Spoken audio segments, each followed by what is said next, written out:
कौचलवाडी येथे 22 किलो गांजा जप्त, 4,40,000चा मुद्देमाल. तालुक्यातील कौचलवाडी शिवारातील गट क्रमांक 847 मध्ये अंबड पोलिसांनी कारवाई करत 22 किलो ओला व सुका गांजा जप्त केला. या गांजाची अंदाजे किंमत 4,40,000 रुपयांची असल्याचे सांगण्यात येत आहे. अंबड पोलिसांना गांजा असल्याची माहिती मिळताच पोलिसांचे पथक तातडीने घटनास्थळी दाखल झाले. कचरू शिवलाल गुसिंगे यांच्या शेतामध्ये हा गांजा आढळून आल्याची माहिती आहे. पोलिसांनी गांजा ताब्यात घेत पुढील कायदेशीर कारवाई सुरू केली आहे.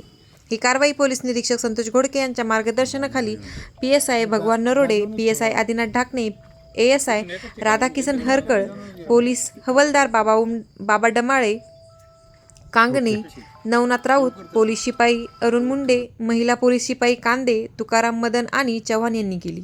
या प्रकरणाचा पुढील तपास अंबड पोलीस करत असून गांजाचा साठा कोणत्या उद्देशाने करण्यात आला होता याबाबत पोलीस तपास सुरू आहे.